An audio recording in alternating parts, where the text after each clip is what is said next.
শিক্ষার্থী হিসেবে আমি কোথায় থাকবো? আমার প্রতিষ্ঠানে, আমার শ্রেণীকক্ষে। কিন্তু আজকে আমাকে বাধ্য হয়ে রাস্তায় নামতে হচ্ছে। বই দিয়ে বিভিন্নভাবে ব্যাট টাচ করেন। আমাদের কোনোভাবে আক্রমণ করা হলে সম্পূর্ণ দায়ভার থাকবে আমাদের কলেজের প্রিন্সিপালের। আমাদের ক্যাম্পাসে কোনো নিরাপত্তা নাই। প্রিন্সিপালের দায়িত্ব প্রিন্সিপালের গ্রহণ করতে হবে। ডিসির দায় ডিসির নিতে হবে।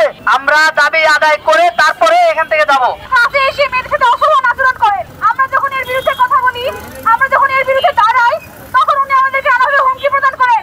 আমাদেরকে জানের হুমকি দেন। আমরা মেয়ে বলে কেন চুপ থাকবো? কখনো না। কেন আমাদের হুমকি দেন? আমাদের নিরাপত্তাহীনতা ভুগছি।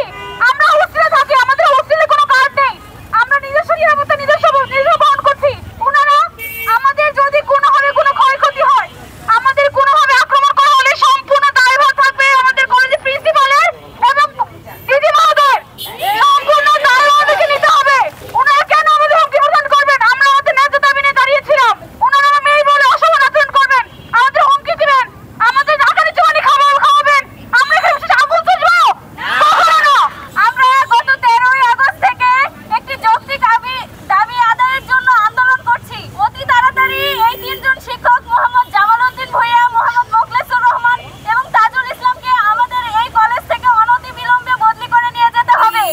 আমরা গত 7 মাস থেকে এই তিনজন শিক্ষকের জন্য আমরা শান্তিপূর্ণ ক্যাম্পাস ফিরে পাচ্ছি না। তারা বিভিন্ন মাধ্যমে বিভিন্নভাবে পর্যায়ক্রমে আমাদেরকে হুমকি দিচ্ছেন। আমাদের স্টুডেন্টশিপ বাতিলের জন্য বলতেছেন। তারা ক্লাসের মধ্যে ঢুকে বিভিন্ন শিক্ষার্থীদের বিভিন্নভাবে হেনস্থা করেন এবং বই দিয়ে বিভিন্নভাবে ব্যাট টাচ করেন।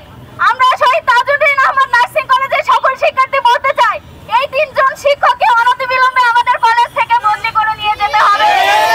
আমরা শহীদ তাজউদ্দিন আহমদ নার্সিং কলেজের সকল শিক্ষার্থীরা বলতে চাই, আমাদের কলেজে কোনো হোস্টেল সুপার নাই, আমাদের কলেজে কোনো নাইট গার্ড নাই, কোনো সিকিউরিটি গার্ড নাই, আমাদের কলেজের কোনো জনবল নাই।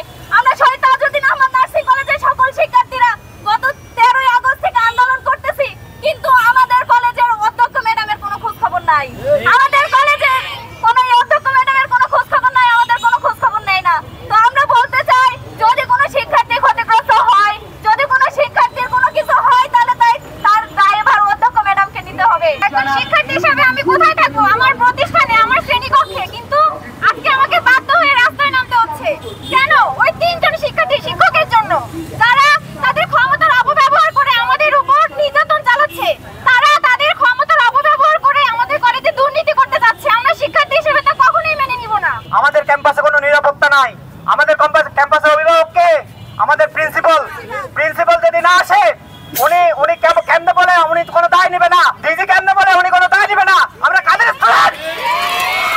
আমরা নার্সিং মিডিয়ামের স্টুডেন্ট। এই কলেজ কার আন্ডারে? ডিজি আন্ডারে।